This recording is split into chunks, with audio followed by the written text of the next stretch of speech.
আসসালামু আলাইকুম। নবম দশম শ্রেণীর সুপ্রিয় শিক্ষার্থীবৃন্দ, আশা করছি তোমরা সকলে ভালো আছো। তোমরা যারাই সামনে এসএসসি পরীক্ষা দিবে, তোমাদের এসএসসি পরীক্ষার জন্য সুন্দর করে আমি তোমাদের পরিচ্ছেদগুলো ধারাবাহিকভাবে অনেক গোছালো আকারে আলোচনা করছি এবং তার ধারাবাহিকতায় পরিচ্ছেদ 8 নিয়ে এখন তোমাদের সাথে আলোচনা করব।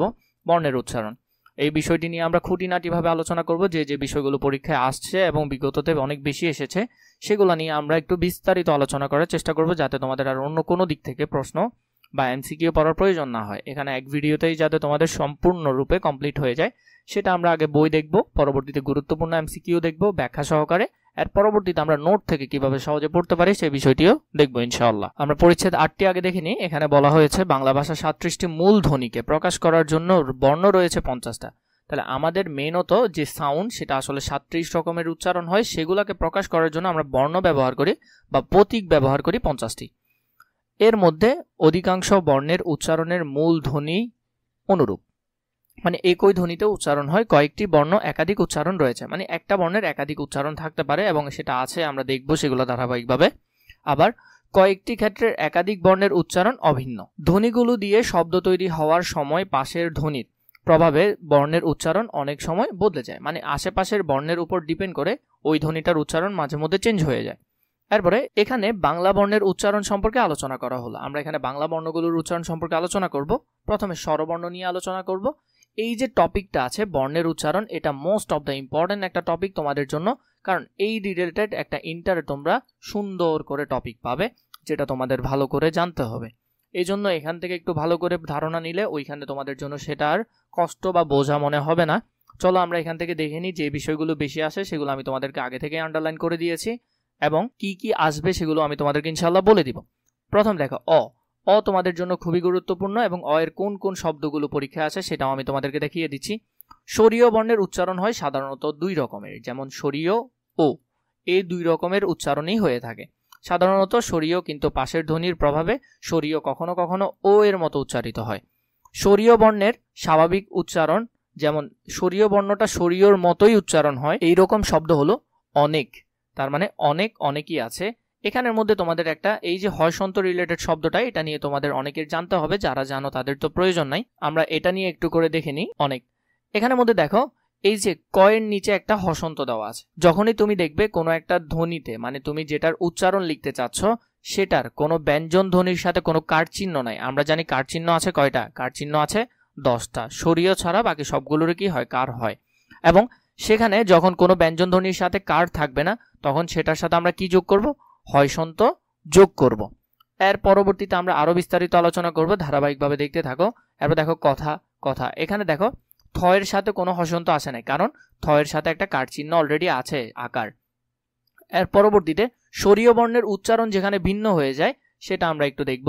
এখানের মধ্যে দেখো এই যে অনেক, এই অনেক শব্দটা এখানের মধ্যে আসতে পারে। পরীক্ষায় যদি এই লাইন থেকে প্রশ্ন আসে তাহলে সাধারণত এই শব্দটা আসার সম্ভাবনা অনেক বেশি।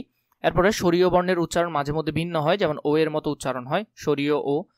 অতি, এই পাশের শব্দের প্রভাবে স্বরীয়টা ও এর মতো উচ্চারিত হচ্ছে, যেমন অতি।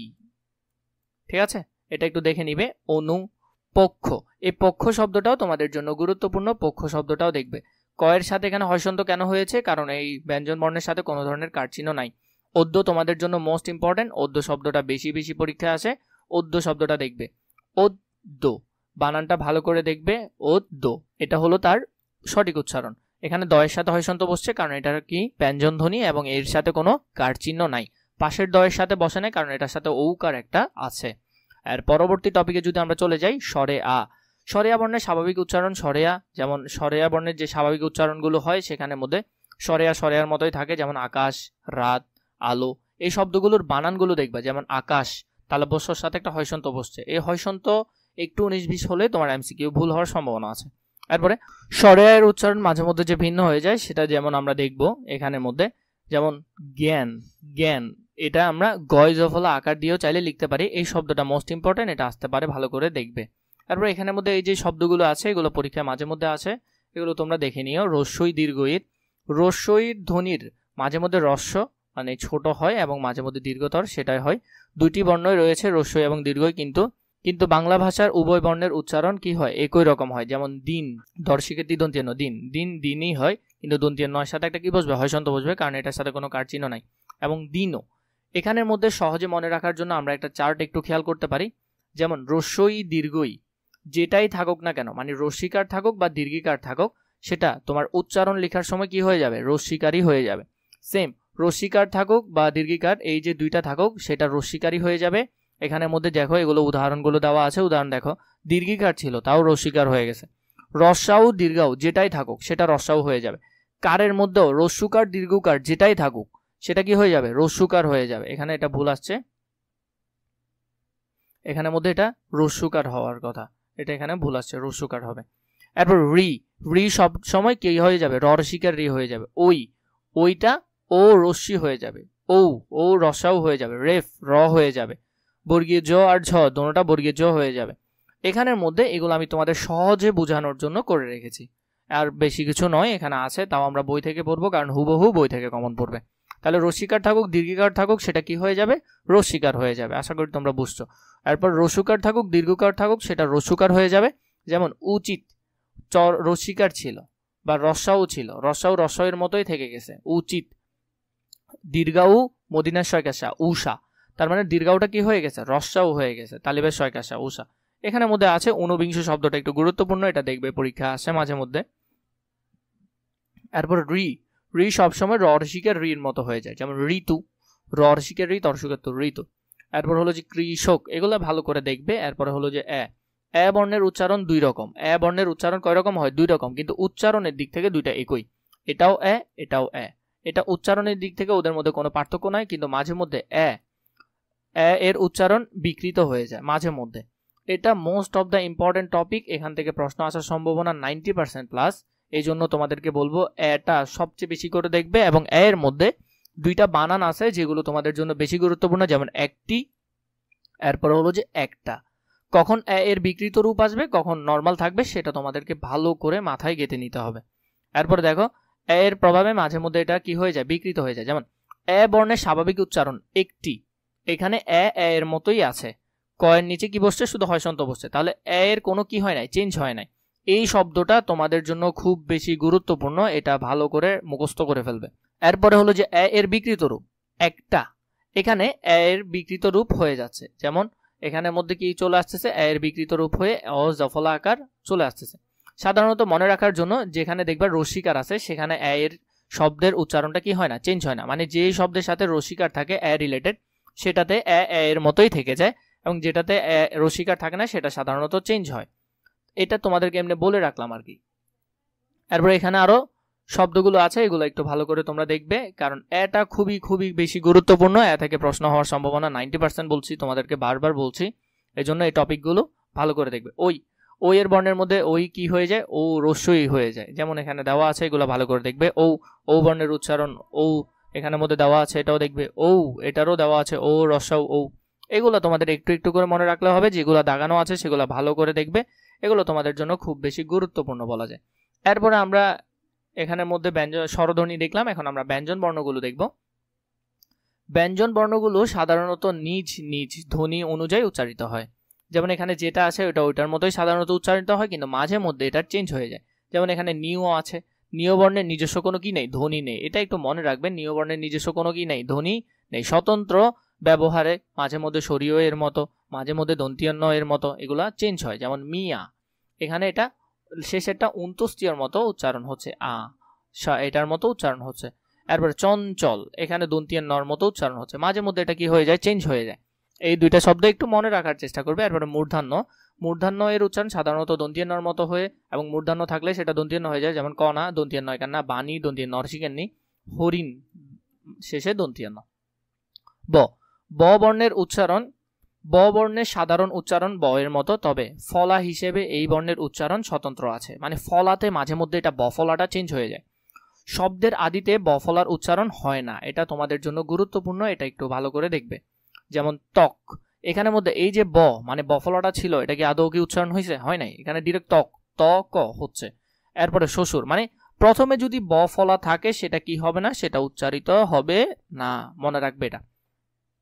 শব্দের মধ্যে বা শেষে বফলা যুক্ত হলে সেটা দ্বিত্ব মানে ডাবল উচ্চারণ হয়, যেমন অশ্ব, এখানে তালিবেশ্য অশ্ব, এই বানানটা খুবই গুরুত্বপূর্ণ, ভালো করে দেখবে। বিশ্বাস, এখানে তালিবেশ্য ডাবল উচ্চারণ হচ্ছে, এই যে ব্যাপারগুলা এগুলো একটু মনে রাখবে। ব ফলা যদি সামনে থাকে তাহলে সেটার উচ্চারণ হয় না, ব ফলা যদি শেষে থাকে সেটার দ্বিত্ব মানে ডাবল উচ্চারণ হয়। এরপরে হলো ম। ম বর্ণের সাধারণ উচ্চারণ ম। শব্দের প্রথম বর্ণে ম ফলা থাকলে সেই বর্ণের উচ্চারণের সময় ম এর উচ্চারণ অ এর মতো হয়, যেমন শ্মশান, এখানে এটা শরীয়র মতো উচ্চারণ হয়ে গেছে, এটা একটু দেখবে এই বানানটা। এরপরে শব্দের মধ্যে ম ফলা থাকলে সেই বর্ণের উচ্চারণে দ্বিত্ব মানে ডাবল হয় বা অনুনাসিক হয়। আর যেমন আত্মীয়, আত্মীয়, অন্ত্যেষ্টিয় করেও এখানে ডাবল আছে, দেখবে এখানে তৌকাত্তটা ডাবল পড়ছে। পদ্ম, পদ্ম, দোটা এখানে ডাবল পড়ছে, অথচ ম ফলা শেষে থাকার কারণে কি হচ্ছে, এটা ডাবল হচ্ছে। এরপরে ম ফলার উচ্চারণ বজায় থাকে মানে যেগুলোতে ম ম এর মতোই থাকে, যেমন যুগ্ম, এখানের মধ্যে এটা এটার মতো আছে। জন্ম, এর ম ম এর মতোই আছে, কিছু কিছু শব্দ আছে। জ, জ বর্ণের উচ্চারণ বর্গীয় জর মতো হয়, যেমন যদি, বর্গীয় যোগ যো দর্শকে জিনি, বর্গীয় জর্ষি জিদনি নর্ষিন, এগুলো একটু একটু দেখলে হয়ে যাবে, এখানে আহামরি মুখস্থ করার কিছু নাই। এর পরবর্তীতে যেটা আছে, তবে জফলা থাকলে স্বরের উচ্চারণে পরিবর্তন হয়, যেমন যেমন ব্যতীত, ব্যতীত, ব্যথা, এগুলো একটু একটু করে দেখবে। চলো আমরা এর পরবর্তী টপিকে চলে যাই। এখানের মধ্যে বলা আছে শব্দের মাঝখানে বা শেষে জফলা বর্ণের সঙ্গে যুক্ত থাকলে ওই বর্ণের উচ্চারণ কি হয়, ডাবল হয়। উদ্যম, এখানে ওই বর্ণের উচ্চারণ ডাবল। জ্ঞান, এরপর হচ্ছে গদ্য, গদ্য, এখানে ডাবল হচ্ছে। এগুলো একটু একটু করে দেখবে। এখানের মধ্যে এই যে সন্ধ্যা, এটা শব্দটা একটু গুরুত্বপূর্ণ, মাঝে মধ্যে আসে র ফলা হিসেবে, এটার মাঝে মধ্যে কি দেখা যায়, বৈচিত্র্য দেখা যায়। শব্দের মধ্যে বা শেষে কোনো ব্যঞ্জন বর্ণের সঙ্গে র ফলা থাকলে দ্বিত্ব সহ র ফলার উচ্চারিত হয়, যেমন মাত্রা, এখানে এই শব্দটা একটু দেখলেই হবে তোমাদেরকে, বাকিগুলো তোমরা নিজেদের মতো করে দেখে নিবে। তালব্যস্য, মূর্ধন্যস্য, দন্ত্যস্য, এগুলার মধ্যে তালব্যস্য এর মতো, তালব্যস্য কখনো কখনো তালব্যস্য এর মতো উচ্চারিত হয়, আবার দন্ত্যস্যর মতো উচ্চারিত হয়। দন্ত্যস্য আবার কখনো তালব্যস্যর মতো উচ্চারিত হয়। এগুলো মাঝে মধ্যে আশেপাশের বর্ণের উপর ডিপেন্ড করে এগুলো চেঞ্জ হয়ে যায়। দন্ত্যস্য বর্ণের উচ্চারণ সবসময় কি হয়, তালব্যস্য হয়। এটা most of the important, star দিয়ে রাখছি তোমাদের জন্য, এটা ভালো ভালো করে দেখবে। তারপর এখানে তালব্যস্য বর্ণের উচ্চারণ তালব্যস্যর মতোই ছিল, যেমন শত, তালব্যস্য দন্ত্যস্যর মতো হয়ে গেছে, যেমন শ্রমিক। এগুলার মধ্যে এগুলা এখানে শব্দগুলো আছে, এগুলো একটু তোমরা দেখে নিও। এখন তোমাদেরকে আমি আরেকটা গুরুত্বপূর্ণ বিষয় বলে রাখি। এখানের মধ্যে দেখো এই যে লাইনগুলো আমি তোমাদেরকে সুন্দর করে আন্ডারলাইন করে দিছি, যেগুলো পরীক্ষায় হুবহু কমন পড়বে।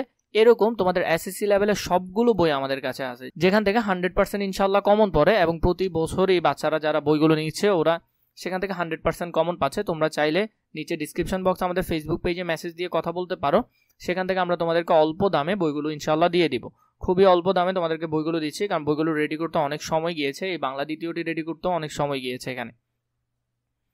এরপরে অনুশীলন সমাধানটা যদি আমরা দেখি নিই, এখানে আমরা এমসিকিউ গুলো দেখবো, এমসিকিউ ব্যাখ্যা রিলেটেড কিছু এমসিকিউ দেখবো। যেমন বফলার উচ্চারণ নেই কোন শব্দে? আমরা জানি বফলা যদি সামনে থাকে তাহলে সেখানে কি হয় না, বফলার উচ্চারণ হয় না, তাহলে এখানে শ্বশুর এই শব্দের মধ্যে কি হবে, বফলার উচ্চারণ থাকবে না। কিন্তু শেষে থাকলে বফলার দ্বিত্ব হয়, সেটা আমরা বইয়ের মধ্যে দেখেছি। এরপরে এখানের মধ্যে সেম বিষয়টি এখানে ডাবল ডাবল করে লেখা আছে, তোমরা চাইলে দেখতে পারো। এখানের মধ্যে বফলা যখন সামনে হয় তখন কি হয় না, বফলার উচ্চারণ হয় না, যখন শেষে হয় তখন এটা দ্বিত্ব হয়, এখানে এগুলো দেওয়া আছে। এরপরে অদ্য, অদ্য বানানটা তোমাদেরকে আমি বারবার বলেছি, এখানে কিন্তু একটা হয়সন্ত হবে, অদ্য, অদ্য, আর এটা সরিয়ে হওয়ার কথা না, এটা ও হওয়ার কথা, এখানে ভুল আসছে। এটা সঠিক উচ্চারণ হবে কি, অদ্য শব্দটা আছে এটা ভালো করে গিলি ফেলবা একবারে। এরপরে দেখো এখানে ব্যাখ্যা দেওয়া আছে এই বিষয়টার, অদ্য এখানে মধ্যে ভুল আসছে, এটাও বানান, টাইপিং এর মধ্যে অনেকগুলো ভুল আছে এখানে। এখানে আমি তোমাদেরকে তাও যেগুলো যেগুলো বলে রাখছি, যেমন রি, রি সবসময় কি হয়, র রসিকার রি, তাহলে র রসিকার রি দন্তিয়া ন হবে, এবং দন্তিয়া ন নিচে কি হবে, একটা হয়সন্ত হবে। কারণ আমরা জানি যে ব্যঞ্জন বর্ণের সাথে কি হয় না, কোনো কার চিহ্ন হয় না, সেখানে কি হয়, হয়সন্ত হয়। এবং এখানে আরো কিছু শব্দ দেওয়া আছে, এগুলো আমরা বইয়ে দেখছি, আর ওইরকম করে প্রয়োজন নাই, বইয়ের বাইরে প্রশ্ন হবে না। এসএসসি লেভেলে বইয়ের বাইরে কোনো প্রশ্নই হয় না সাধারণত।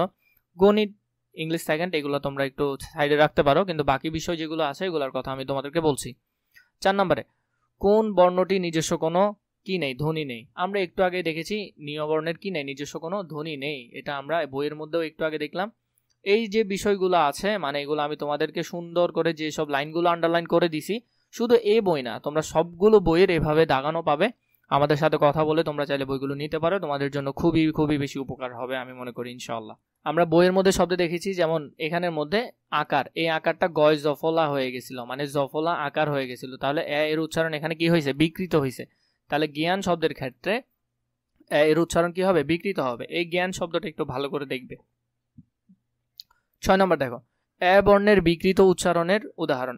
এ বর্ণের বিকৃত উচ্চারণের উদাহরণ। এ বর্ণ যেখানে বিকৃত হয়েছে, বললাম না রস্বীকার ছাড়া, মানে যেখানের মধ্যে আমরা দেখছিলাম খেলা শব্দের মধ্যে খেলা ক্ষয় জফলা আকার হয়ে গেছে, ক্ষয় জফলা আকার লয়কাল্লা খেলা, বইয়ের মধ্যে আমরা এটাই শব্দটা দেখছিলাম। এই যে যেমন এখানে খেলা, শেষে শব্দটা ছিল খেলা, এখানে কি হয়েছে বিকৃত হয়ে গেছে। এভাবে করে এখানে আরো কিছু শব্দ দেওয়া আছে, এগুলো সেম বইয়ের শব্দগুলো, বইয়ে তখন তোমাদেরকে ভালো করে পড়িয়েছি, এখানে আর প্রয়োজন নাই। এই ধরনের তোমাদের ধারাবাহিক ভিডিও প্রয়োজন হলে আমাকে কমেন্ট করে জানাবে, এবং তোমাদের বইগুলো প্রয়োজন হলে ডিসক্রিপশন বক্সে আমাদের সাথে কথা বলে ইনশাল্লাহ নিয়ে নিতে পারো।